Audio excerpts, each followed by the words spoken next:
Ha llegado el momento de escuchar la palabra de Dios. Un potente mensaje extraído de las Sagradas Escrituras. En la voz del pastor Carlos Hoyos. Bueno, le preguntan, pastor, ¿es pecado pedirle a Dios que si una persona que está haciendo daño físico o emocional a otra a causa de su persistencia en el pecado, si no cambia, que se la lleve o que la erradique? O sea, Señor, ¿te la llevas o te la mando? El Salmo dice, no te impacientes a causa de los malignos. El cristiano está llamado a ser paciente.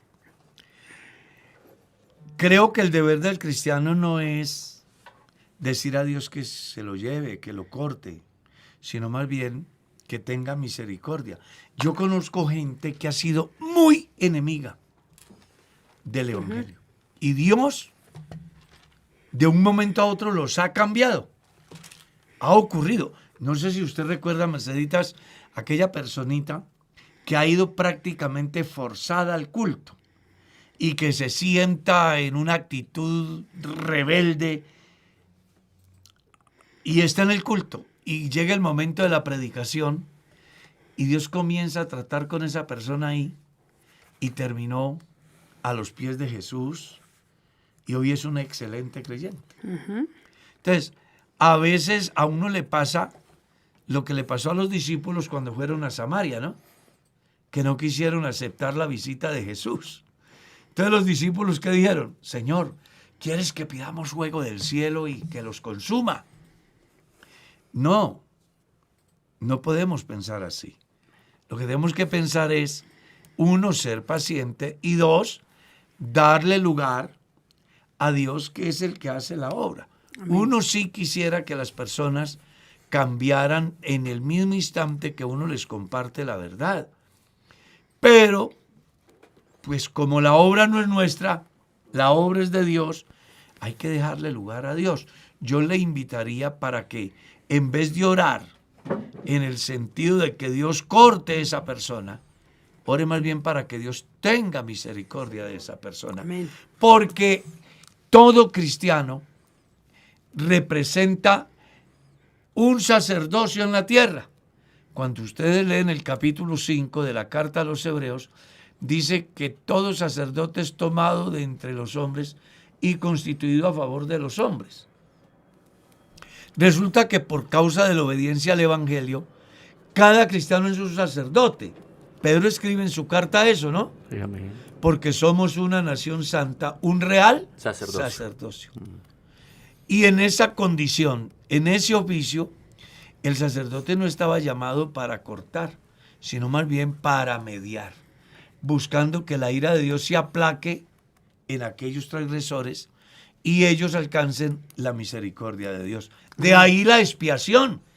La expiación, esa doctrina, busca generar conciencia en los cristianos en el sentido de que cuando la ira de Dios se derrama a causa de la desobediencia del pueblo, he ahí el hombre de Dios debe entrar para ponerse entre Dios y el pueblo, para decirle a Dios a través de su intercesión que tenga misericordia del pueblo. Amén. Y para decirle al pueblo por qué está Dios airado y además mostrarle la salida que hay en Dios. Amén. Amén, amén, gloria a Dios. Dice una pregunta, hermano Carlos, Dios los bendiga, mis hermanos. Quería preguntar, ¿es válido promover culto de sanidad y de liberación en la iglesia en un día específico? Pues eso lo manejan los señores de la teología de la prosperidad. Los verdaderos cristianos no hacen eso. Se ve como mal, ¿cierto? No, es que eso no es cristianismo. Pero en la iglesia se ve, pastor. Sí, pero no es Que cristianismo. tal día es el culto de sanación y De liberación. venga. Eso no es cristianismo. ¿Cierto que no? Eso es apostasía dentro de los cristianos. Vea. ¿Tendrá que ver también neopentecostalismo? Es el neopentecostalismo. Esa es la herejía más grande del último siglo. Y llevan hartos amigos que porque a veces Claro. Claro, Porque se pero llevan por las ¿quién emociones. dijo de que el día viernes es el día de la prosperidad? Exacto. O el día martes es el día de la sanidad. No limitemos a Dios, no pensemos que Dios es manipulable. Dios es soberano, es una falta de respeto. Y en todo tiempo Dios hace lo que Él quiere. Dios hace el día lunes, martes, miércoles, lo hace en la mañana, al mediodía o en la noche. Dios siempre está al alcance del pecador y del necesitado. Eso que la gente habla del día X, Y o Z, eso es simplemente el deseo de manipular a la gente. Aunque la gente no experimente ningún cambio de vida. El evangelio no es para mover emociones ni sentimientos, sino para transformar vidas. Entonces de nada se gana, no hay ninguna ganancia cuando se manipulan las masas y los resultados son ningunos. Todos los que manejan esa filosofía, en su gran mayoría, sus grupos son simplemente personas que viven de la emoción del momento, pero que no hay frutos dignos de un verdadero arrepentimiento. La verdad, esa es la más grande herejía que se ha desatado en el último tiempo. Amén. Tremendo. Pastor, tengo un hijo que tiene 10 años y él varias veces me ha manifestado que quiere hacerse bautizar. En la iglesia no le da las doctrinas el pastor, sino un hermano. Y dice, le ha dado 5 doctrinas y dice que ya está listo para el bautismo. A mí me parece que es muy poquito. Entonces, pastor, yo quiero que usted me oriente. Porque cuando yo me fui a bautizar, dice el hermano, me dieron 13 doctrinas. El hermano me hace acordar de las soluciones que le dan a veces a uno cuando está enfermo, ¿no? Tómese 9 bebidas. Comience de la 1 a la 9 y después se devuelve del 9 a la 1. No exagere, pastor. No, es que eso es así. Yo se lo digo porque a mí me ha sucedido que personas me dicen, pastor, vea, si usted tiene un problema de este orden, lo que usted tiene que hacer es tomarse, y se vuelven y fijan, y eso ya huele a superstición. Claro que en el caso del hermano no es así, porque él pues está planteando, Él está confundido. y sí está Él comparando. dice que el niño está muy pequeño para... Claro, pero a ver, vamos por partes. Regla número 1, si tiene 10 años el niño, no deben de bautizarlo, porque es un niño. Es un niño. El bautismo debe de suministrarse en personas que ya tengan responsabilidad dentro de la comunidad y que además sea avalada por la ley. En el pueblo de Israel, una persona podía asumir compromisos a partir de los 12 años. Yo nunca he bautizado a nadie menor de 12 años. ¿Ya? Oigo a algunos que los han bautizado hasta los 6 años, 7 años, 8 años. Pero me he encontrado con la sorpresa que vienen a decirme, a mí me bautizaron, pero yo no sé para qué. Entonces la idea es que la persona sí sea responsable, debe de tener la edad apropiada. ¿Ya? La edad apropiada. Eso es un punto de partida. 2, con respecto al número de clases, eso no tiene nada que ver con la conversión del individuo. En mi caso personal, a mí no me dieron doctrina. La doctrina que a mí me dieron cuando tenía el agua al cuello fue, recuerde que tiene que dar el 10% en el nombre de Jesucristo y al agua. Y eso hace más de 50 años y aquí estoy. Amén. La enseñanza de los primeros misioneros a los evangelizados era muy interesante. Porque me llamó la atención, estaba leyendo el libro de los Hechos, y que uno se encuentra todos los días con cosas nuevas. Siempre se habla de los primeros misioneros a partir de Hechos 2:13, y resulta que no. Cuando uno lee el libro de los Hechos, capítulo 8, encuentra los primeros misioneros. Dice que los dispersos, donde iban, llevaban la palabra, eran los primeros misioneros. Entre ellos Felipe, que recibió una orden de Dios que fuera por determinado camino y que se encontraría allí al etíope y que le hablara. Bueno, ustedes se encuentran toda la enseñanza, Hechos capítulo 8. Pero me llama la atención porque después de evangelizarlo, el etíope dice, venga, aquí hay un río. ¿Qué impide? ¿Qué impide para que yo sea bautizado? Y el mensaje de Felipe no fue, tienes que asistir a las clases prebautismales, que son el equivalente a 16 horas, o 20 horas, o un semestre. No. Simple y llanamente fue, si crees de todo corazón, bien puedes. Y él dijo, creo. Descendió, creo que todos lo radican bautizó. que el niño todavía está muy jovencito. Muy, Sí, no, que el no niño tiene- sí. Hay que esperar que el niño A mí tenga otros añitos. se me acerca mucha gente diciéndome, hermano, es que el niño quiere bautizarse. Y yo le digo, no no, lo eso espera. está bien que él sienta, que asista a las clases prebautismales y en el proceso nos vamos dando cuenta y al niño pues le genero conciencia en el sentido de que por causa de sus padres convertidos, el beneficio de Dios le alcanza a él, según está escrito en Primera de Corintios, capítulo 7, donde enseña que el marido incrédulo es santificado en la mujer y la mujer incrédula en el marido. De otra manera, vuestros hijos serían inmundos, mientras que ahora son santos. Amén. Los hijos alcanzan la bendición en tanto que alcanzan a tener la capacidad, la personalidad desarrollada a tal nivel que están en condiciones de establecer la diferencia, de asumir compromisos y además de tomar decisiones. Amén.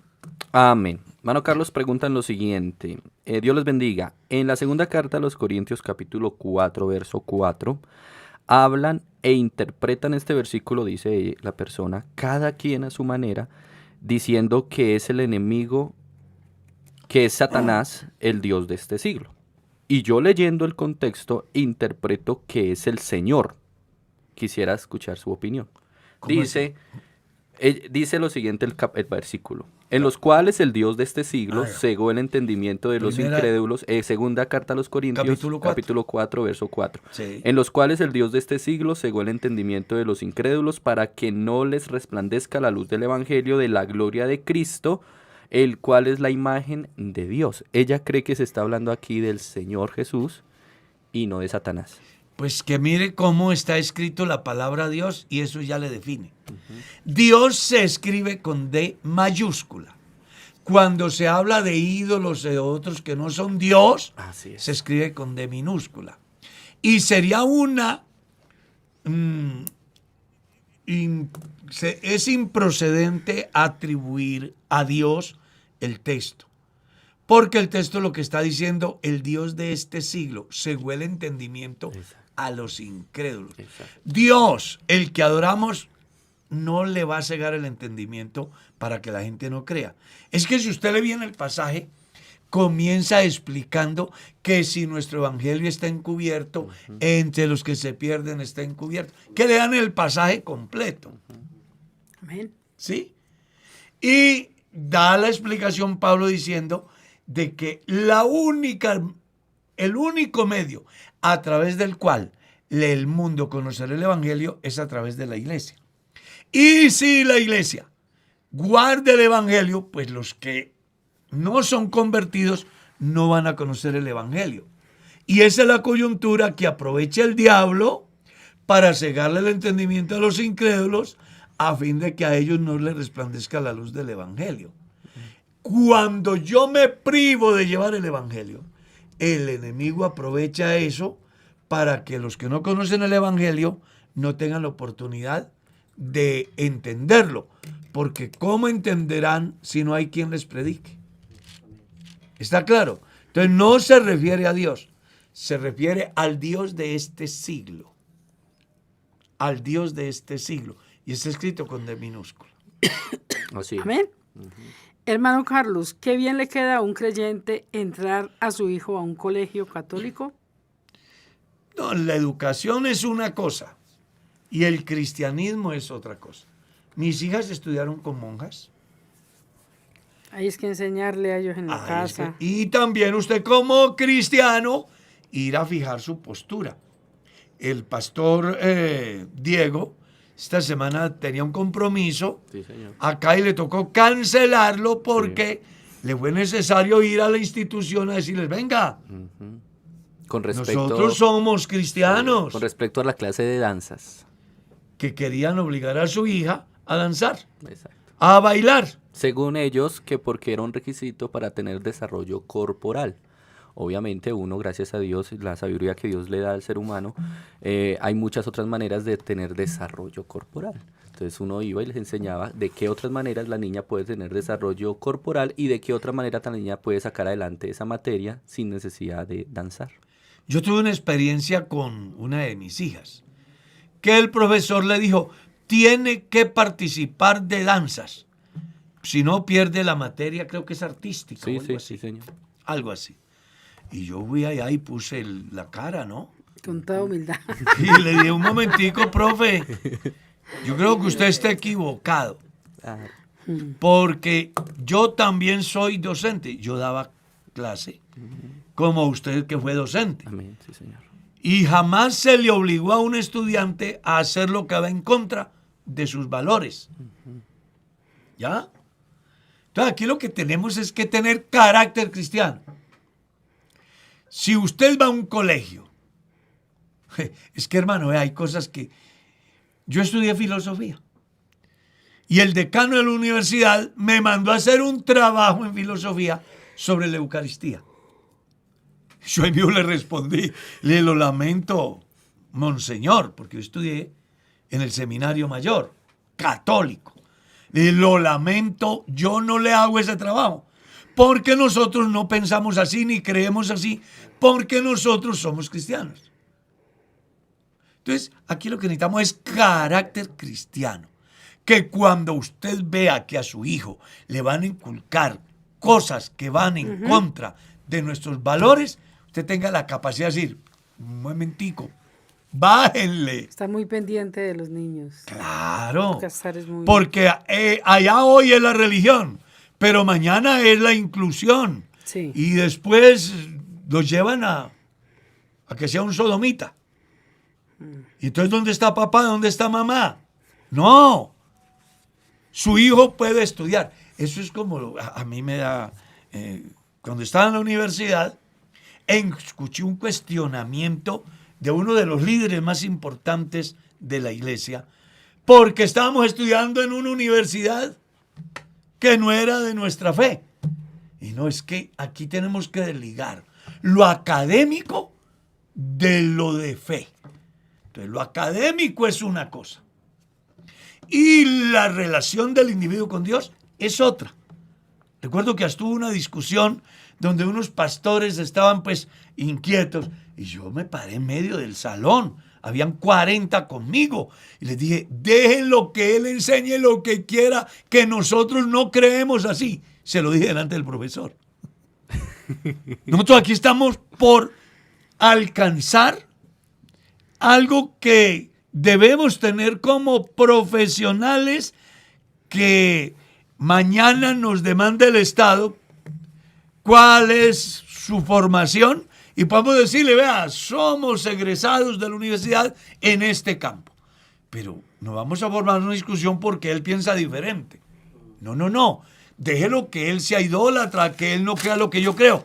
A mí lo único que me importa es que el cartoncito diga que yo me gradué en aquello para lo cual estudié. ¿Ya? Y punto. Yo tuve la oportunidad de estudiar con curas, con menonitas, con bautistas, y a mí lo único que me sirvió todo eso es para afianzar mi fe, llegar a la conclusión que no hay una doctrina más sagrada y más completa que la doctrina que predica la Iglesia del Señor en Colombia. Entonces no nos llenemos de prejuicio, enséñele. Un día estaban en el corredor y un grupo de niños y mi hija Claudia estaba en el centro de ellos y pasó Sor Amparo y le dijo, ¿qué hacen ahí? Y la niña, mi hija que era una niña, le dijo, haciendo un culto en pleno colegio de monjas. No, es que tenemos que enseñarles a nuestros hijos los valores cristianos, para que cuando lleguen ante el rey puedan hacer lo que hicieron Daniel y sus amigos frente a Nabucodonosor. Así es. No tenemos necesidad de que te respondamos, pero sí que hay una respuesta. Quiero que sepa que el Dios a quien nosotros servimos nos librará de tu mano y del horno de fuego. Así que olvídese que no vamos a adorar tu ídolo. Y punto. Hay que enseñarle los valores cristianos. Amén. Claro, si no crece ese niño pensando No. que todo es lo mismo, Exactamente. complicado. Sí, señor. Bueno, voy yo, ¿verdad, hermana Mercedes? Siga cualquiera. Siga, hermana Mercedes. Primero las damas. Impeda. Primero las damas. Bueno, ¿qué? Bueno, entonces yo. Hermano Carlos, ¿qué piensa usted de un hermano que sirve en diferentes congregaciones? Que un desordenado. No. Es que la pregunta pues se da para dos interpretaciones. Depende. Una, eso sí depende. Porque, por ejemplo, un hermano que hizo el escándalo sirve a Dios en diferentes congregaciones, en diferentes distritos, bajo las directrices de la iglesia. Eso es una cosa. Otra cosa es que un creyente como Armando se lo pase de iglesia en iglesia a ver dónde lo ponen a predicar. Entonces, hay dos cosas ahí en ese último Pastor, punto. pero también en lo anterior que dijo, porque si un hermano, porque hizo las CAM, por ejemplo, un cantante de la iglesia, puede estar cantando hoy en el Boyacá Real, mañana, dentro de 8 días en Kennedy, dentro de 8 días que porque ya tiene el scan y todo eso, yo pienso que todo debe tener un orden.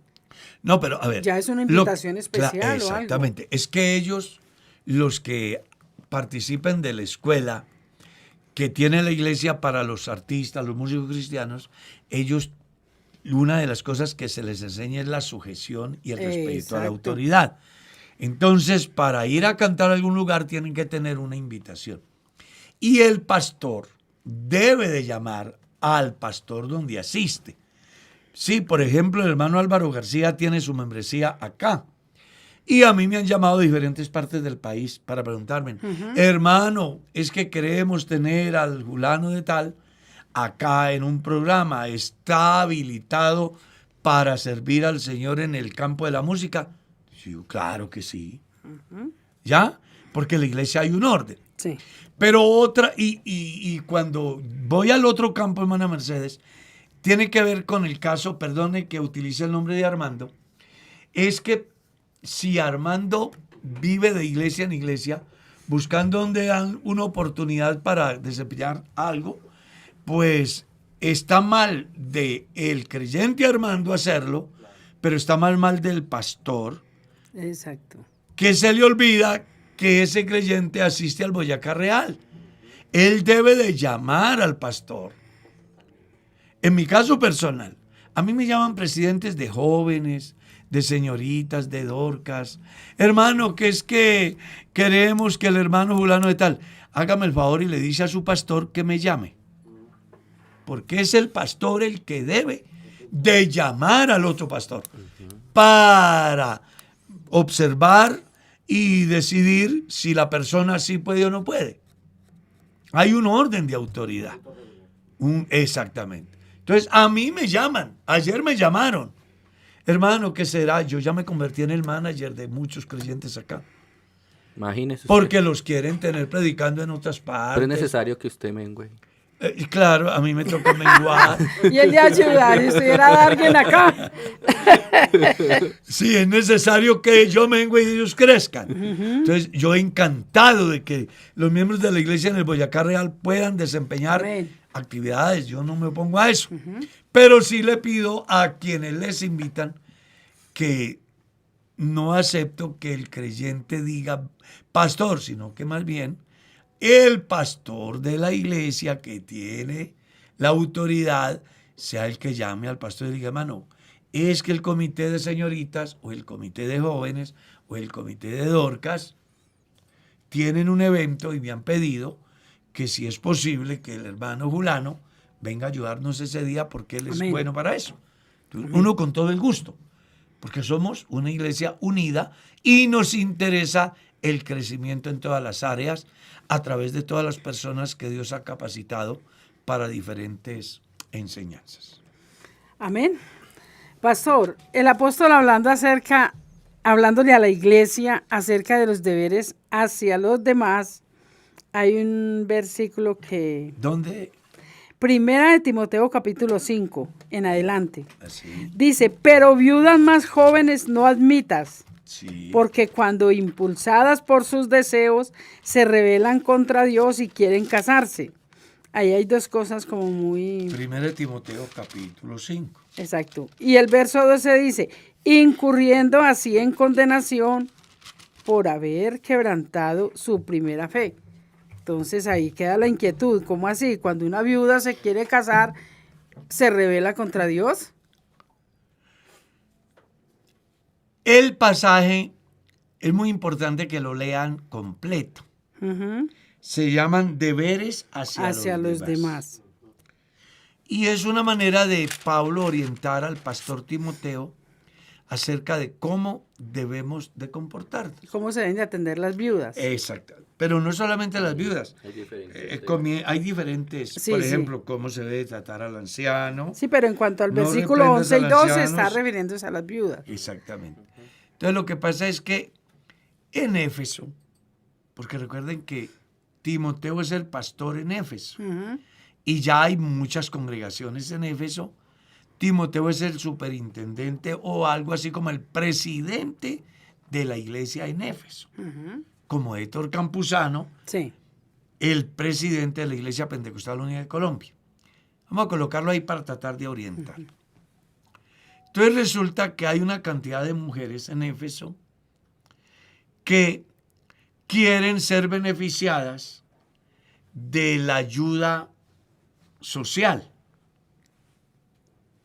y hacen uso de su viudez para Para recibir obtener beneficios. Exacto. Pero resulta que entre esas viudas hay unas que son muy Muy alegres. Entre ellas unas que son muy chismosas, Sí, ahí lo Sí. menciona claramente. que andan chismes. de Sí. casa en casa hablando lo que no deben. Ujú. Entonces, en la recomendación que da Reclama Pablo que es- les ayuden. Sí, que piden que les ayuden. Como a mí me ha pasado en la iglesia, que llega una mujer que tiene 3 o 4 hijos de 3 o 4 maridos, no tiene los 3 o 4 hijos de 7 o 8 maridos porque no puede, y enseguida viene a que la iglesia la sostenga, que porque es viuda y que pobrecita, y que la Biblia dice que hay que acordarse de las viudas. Entonces Pablo dice, un momento, Sí. no todas las viudas son dignas de ayuda. Entonces establece las diferencias. ¿Cuáles son las viudas que son dignas de la ayuda?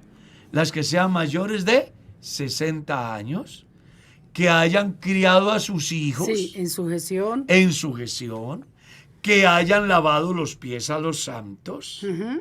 que tengan una conducta intachable. Porque habían otras viudas que, como ya dije, eran unas viudas de un pasado muy alegre y de una lengua muy ligera y de una concupiscencia muy elevada, y entonces comenzaban a lavarle los pies a los apóstoles y a los Y santos los enamoraban. y los enamoraban. Pastor, yo entiendo todo eso, pero el verso 11 dice que viudas más jóvenes no admitas cuando eso. impulsadas por sus deseos se rebelan contra Dios y quieren casarse. Pues si una mujer necesita un varón, pues debe normalmente conseguirse un hermano Un y novio, casarse. sí. Pero entonces el versículo dice, se rebelan contra Dios y quieren casarse, incurriendo así en condenación Claro, por haber quebrantado su primera fe, claro. su primer matrimonio. Claro. No se refiere al primer matrimonio, sino se refiere a la conducta de concupiscencia en la cual ellas están, que las lleva a pensar más en el placer que en el verdadero comportamiento de una mujer digna de ser beneficiada por la iglesia. Es que mire, verso 9, sea puesta en lista solo las viudas no menores de 60 años. Y comienza a explicar Que hayan sido esposas. que de un hayan solo sido marido. esposas de un solo marido, que tengan testimonio de buenas obras, si han criado a sus hijos si han practicado la hospitalidad, si han lavado los pies a los santos, si han socorrido a los afligidos, si han practicado toda buena obra. Pero, ahí donde viene, porque habían dos clases de viudas.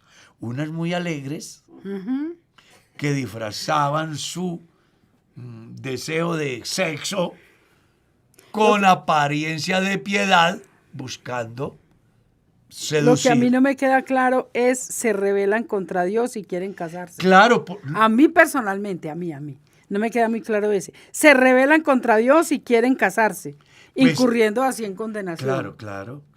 Porque al ver que la iglesia no les daba a ellas lo que ellas querían, entonces generaban la controversia. Fue el mismo problema que se presentó en Hechos capítulo 6, que llevó a los discípulos a reunir 7 hermanos, los cuales se encargaran de distribuir los bienes, porque se levantó una discusión acerca de preferencias para las viudas judías y que despreciaban a las otras viudas. Entonces, para evitar ese problema, se organiza ese equipo de trabajo, que entre otras cosas viene a mi mente lo que descubrí ese día que estaba estudiando, que es la única vez que se menciona a Matías, ¿no? Como apóstol, y nunca volvió a aparecer. Nunca volvió a aparecer. Entonces, aquí pasa exactamente lo mismo. Hay una cantidad de viudas de 40, 30, 50 años, bien bonitas, bien contentas, ¿sí? Y aprovechan la coyuntura de la apariencia. ¿Cuál? De lavarle los pies a los santos, de estar involucrada en una actividad social, cuando tienen hijos que no criaron en el temor de Dios, cuando nunca practicaron la hospitalidad, cuando nunca hicieron buenas obras, sino que ahora simplemente se aferran de la oportunidad para sacar beneficios. Exactamente. A eso es a lo que Pablo dice, que en razón a que no se les da el equivalente a lo que merecen las verdaderas viudas, entonces ellas se rebelan, se enojan. Y hay algo interesante ahí, hermano Carlos, y es que esa ociosidad, ese deseo, las estaba llevando también a estar de casa en casa, haciendo chismes, muchas cosas. Claro. Y no es que el apóstol estuviera en contra de que se casaran, porque el verso 14 dice así: quiero pues que las viudas jóvenes se casen. ¿Sí ve? Críen hijos, gobiernen su casa, que no den al adversario ninguna ocasión de maledicencia, es decir, que no se mantengan metidas en casas y haciendo chismes. Porque ya algunas se han apartado. Exacto. En pos de Satanás. Uh-huh. O sea, Pablo no está en contra de que se... Lo que pasa, él está en contra es que se aprovechen de la iglesia, utilizando su condición de viudas, y aparte de eso se conviertan en conquistadoras, impulsadas por sus propios deseos, desconociendo que la verdadera ayuda iba enfocada a personas que verdaderamente son necesitadas. A mí me ha pasado en la iglesia que se me han acercado personas que tienen hijos de 3 maridos y que porque son viudas, que pobrecita. Pero sus hijos son borrachos, son drogadictos, son lo peor de la sociedad. Ella, por misericordia de Dios, alcanzó la salvación, pero ahora quiere que la iglesia la mantenga. No, la iglesia podrá ayudar a las viudas mayores de 60 años que hayan criado a sus hijos, que hayan lavado pies a los santos, que tengan testimonio de buenas obras. Ahí aparecen los requisitos para hacerse acreedoras de la ayuda de la iglesia. Amén. Las que no reúnen esos requisitos, pues, hombre, dice Pablo, que se casen, pero que comiencen a hacer el trabajo que no hicieron en su juventud. Amén. Amén, amén. Pregunta, hermano Carlos: si hay infidelidad en una pareja, la parte inocente se vuelve a casar y el que falló también lo hace, pero ahora el que falló es diácono en una congregación, ¿eso está bien? O sea, parece que le salió fallo favorable a una. al otro infavorable. El infavorable se volvió a casar y está sirviendo como diácono. Pues no es que a mí, voy a hablar lo que la iglesia tiene reglamentado. Si una pareja tienen problemas y llegan a la condición de divorciarse, la única persona que se puede casar y puede desempeñar actividades en la iglesia es la persona que se declara como inocente. Fallo favorable. Eso. Pero a la persona que se le da el concepto desfavorable, ni se le puede hacer ceremonia, ni puede desempeñar ninguna actividad en la iglesia. Sí. Eso es lo que hasta ahora la iglesia tiene. Escuché al presidente del Tribunal Superior diciendo que existe la posibilidad que a esa persona que se le dio el concepto desfavorable, después de 6, 7 años de comprobada fidelidad, se le levante esa disciplina y pueda llegar a servir. Pero eso solo será posible si el tribunal emite un concepto restitutivo y que además debe de ir, o mejor, para ellos dar ese aval, requieren el testimonio del pastor que lo administra, en el cual diga que ese creyente, después de la dificultad que tuvo, se ha comportado a la altura como un verdadero cristiano. ¿Está claro? Ahí le van a levantar eso. Pero mientras esa situación no se dé, no puede ser diácono, según la iglesia. Y además, según la Biblia. Porque el aceptar, mire, 1 Timoteo capítulo 3, las mismas exigencias para los pastores es la misma exigencia para los diáconos. Y un pastor no puede ser divorciado. No puede ser divorciado en nuestra organización. Marido de una sola mujer. Así el pastor sea el inocente. ¿Cómo así, pastor? ¿Qué es lo que acaba de decir? Claro. La misma exigencia para Claro. los diáconos es Léalo. la misma exigencia para los pastores. Claro, léalo 1 Timoteo capítulo Esa 3. me la sabía. Qué Claro, privilegio ser es diácono. que ser un Yo quiero ser diácono diaconisa. tiene una investidura muy alta. ¿Verdad? Por eso a los diáconos se les exige. ¿Cómo será que se les dice que deben de ser sin doblez?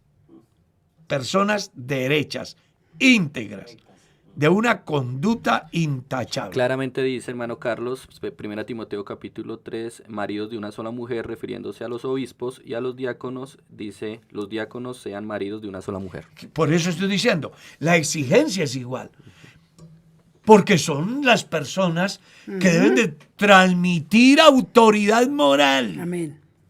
Pero un pastor que, más allá de que haya sido inocente, la iglesia pues no lo avala. La iglesia no lo avala. Amén. En consecuencia, un diácono que se divorció y que además es el culpable, ahora sea diácono, pues yo me temo de que si eso llega a oídos de los superiores, el pastor está en problemas. Pero que llegue por otra parte, no por uno. No. Y Porque afortunadamente... no se da cuenta que hay cosas muy... Por ejemplo, un hermano que se ha casado 4 veces y es un predicador en la iglesia, son cosas muy pero sé- uno, bueno, allá cada uno con yo se lo dije a ese cristiano y a la personita que se casó. Le dije, no le sirvió 3. La cuarta tampoco. Tres mujeres ha tenido. Entonces, no. Pero todos en Lo la que pasa es que hay iglesia. gente que Todos quiere en la legalizar el Problema. adulterio bajo la figura del divorcio. Y por eso la iglesia va tomando medidas al respecto. Entonces, ningún pastor puede hacerle ceremonia a una persona que esté divorciada y que el concepto le haya salido favorable. No puede hacerle ceremonia. Y ese creyente está inhabilitado para ejercer cualquier cargo de liderazgo dentro de su iglesia. Mientras él esté solo y sea de buen testimonio, él sí podrá. Porque una persona se equivocó, pecó y reconoció, y a causa de eso se le dañó su matrimonio, pero a partir de ese momento él cambia su vida. Él puede, mientras sea soltero, ejercer cualquier cargo. Pero una vez que se case sin el visto bueno del tribunal eclesiástico, no podrá desempeñar ninguna actividad. Sí, Eso debe tristemente también suceden esas cosas por desconocimiento de los pastores también. Sí, que a los pastores nos hace falta enseñar eso. Y creo que aquí es muy importante que a la gente le sirva. Cristiano que se divorcie sin tener el aval del tribunal eclesiástico no puede tener ceremonia en la iglesia. Cristiano que se divorcie y haya hecho el proceso ante el tribunal eclesiástico y le haya salido el concepto desfavorable, no pueden hacerle ceremonia en la iglesia y no puede desempeñar ninguna actividad. ¿Está claro? Amén. Pastor, una pregunta en audio la voy a pasar, ¿vale? Claro. Pero colóquele el volumen para que... Conocedor de las cosas de Dios y sabe que está en embarazo y el bebé viene con problemas, con hidrocefalia, con síndrome de Down, con una enfermedad complicada pues para lidiar y que requiere muchos gastos y no tiene dinero para eso. Está bien que aborte, está bien el aborto en ella. ¿Cómo serían las cosas ahí delante de la presencia de Dios con eso? ¿Usted qué dice, pastor? La vida es un ciclo. La mejor manera de evitar una situación de esa es no embarazando a la mujer. Cada vez que usted tenga sexo, piense con anterioridad los pasos a seguir para minimizar posibles problemas de ese orden. ¿Ya? Por eso en los países desarrollados les hacen hacer un examen a través del cual miran si son competentes para la procreación de una manera saludable. Porque si no, pues les van a recomendar una serie de tratamientos o a lo mejor les digan, ustedes no son competentes y ya correrá por cuenta de ellos. En el caso de los países tercermundistas, donde no existen esas normas, es muy importante que la persona tenga la madurez suficiente para medir consecuencias. Y una vez que la mamá quedó embarazada, hay dos cosas que pueden suceder. Una, dejarle a Dios el proceso. La historia dice, en varios campos, dentro de la iglesia, que a personitas que estaban en el vientre de la madre se les dijo que no iban a poder venir y vinieron y están totalmente sanos. Precisamente esta semana en el Caquetá se me ha acercado una pareja para hablarme acerca de una niña por la cual estuve orando que tenía problemas seriosísimos y que se suponía que las cosas no iban a ser con un término feliz para la niña. ¿Sí? Sin embargo, oh sorpresa, Dios hizo el milagro. Amén. Y hoy es directora de música en una iglesia. Sí. ¿Está claro? Eso iba a decir, pastor. Dios puede hacer un milagro y así le pueden decir que la niña viene con hidrocefalia, que esto y aquello, pero pueden hacer. Hace poco escuché sano. uno donde le dijeron que venía así, en esa condición, con labio de porino, y Dios obró, esa mujer se humilló en la presencia de Dios y el niño nació bien. Es que yo no sé por qué los cristianos no pueden creer que Dios hace lo imposible. Ana no podía. Sara no podía. Pastor, pues porque nos hace falta fe. No, y conocimiento. Entonces, vamos a suponer de que el niño viene con esas limitantes. Es una vida. Es sagrada. Sí, qué pesar, hay que respetarla.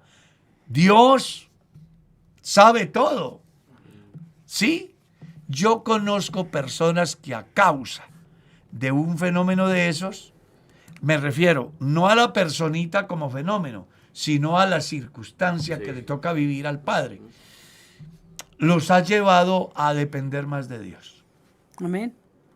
a ser más paciente, a entender. Es más, uno ve hasta videos por ahí donde son estigmatizados estos niños que tienen ciertas limitantes y resultan ser más inteligentes que las personas llamadas inteligentes. Entonces, no, yo creo que la vida hay que respetarla. La iglesia no avala el aborto bajo ninguna circunstancia. Puede que la ley la legalice, pero el hecho de que la ley legalice lo malo, la iglesia no lo avala, porque nosotros tenemos claro los principios bíblicos. Amén. Preguntan, bueno, Dios los bendiga, mis hermanos, qué alegría volver a verlos a todos. Mi hermano Carlos, una pregunta. Si Caín fue el primogénito, aunque la Reina Valera no lo dice, ¿de dónde salió la esposa de Caín? El capítulo 5 del mismo libro del Génesis le dice de dónde. A ver, lo que pasa es que aparecen dos personajes como punto de partida en el Génesis para mostrar las dos vertientes, la buena y la mala. ¿Sí? Eso es todo. Pero eso no quiere decir que no hubiese más descendencia. No. Según dice el Génesis, Adán engendró hijos e hijas. ¿Quién fue la mujer de Caín? Una hermana. Y luego el incesto no es pecado, sí, hoy. Pero cuando comenzó la procreación no era pecado, porque la ley era creceos y multiplicaos, llenar la tierra y sojuzgadla. Entonces ellos se reproducían entre sí. Cuando ya hubo suficiente población, que aparecen los clanes, entonces ya aparece la legislación, que menciona ya el libro de Levíticos, donde enseña que no puede la familia entre sí reproducirse entre ellos, porque ya están muy distantes y pueden buscar otras formas de procrear. Pero en el tiempo que se da el caso de Caín, es el tiempo donde solo había una familia y entre ellos se procreaban. Y no era pecado porque no había una ley que dijera que era pecado. Capítulo 7 de la carta a los Romanos enseña que donde no hay ley no se inculpa de pecado. La ley es la que hace que se vea el delito. Antes de que en Colombia existiera la ley de extradición, las personas podían traficar y no eran extraditados porque no existía esa ley. Así también fue en el principio. Antes que apareciera el pecado de incesto, la ley que sancionaba eso, pues la gente podía vivir sin ningún problema y no les era contado como pecado. Amén. ¿Qué son las leyes morales que se conocen actualmente en la ley bíblica? De una ley moral. Claro, y que trasciende a la ley civil. Exacto, también. Que están bregando a sacarla el progresismo, ¿no?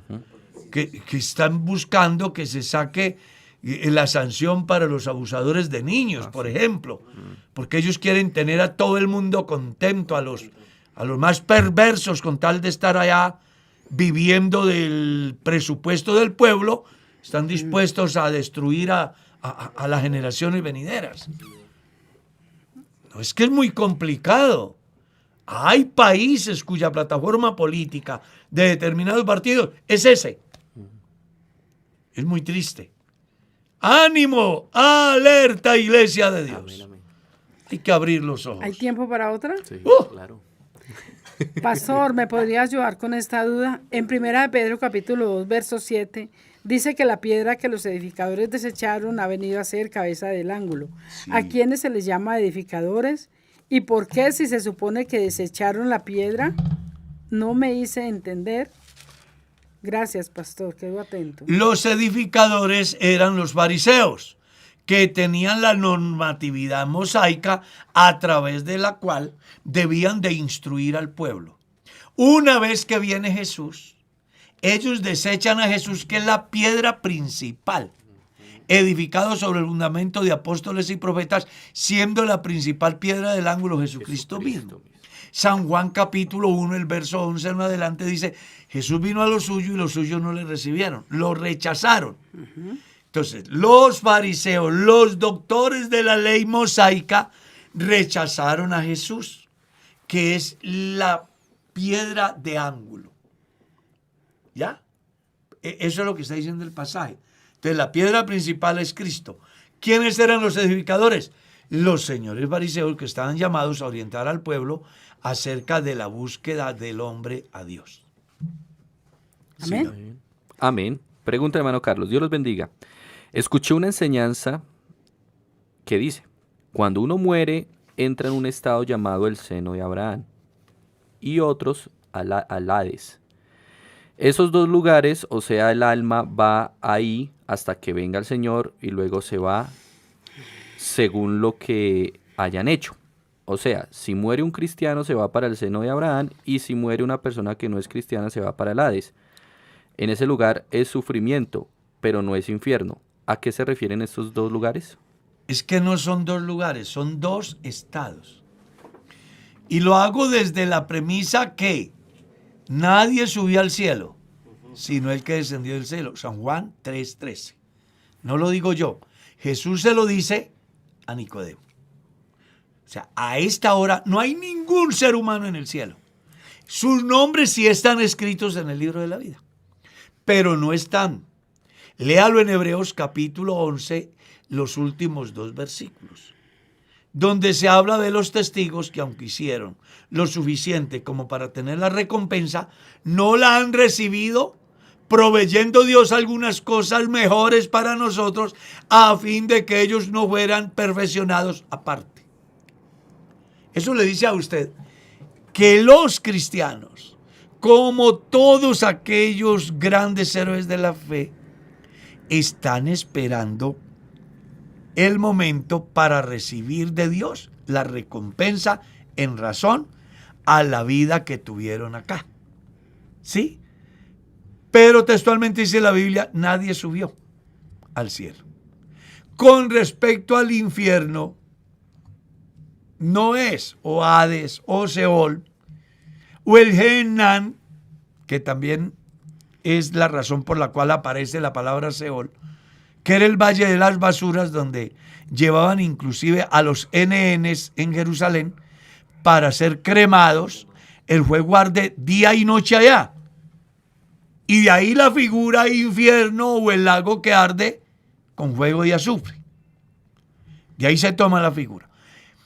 Pero cuando la Biblia habla de la condición del rico que fue al Seol y de Lázaro que fue al seno de Abraham, no está refiriéndose a dos lugares, sino a dos estados.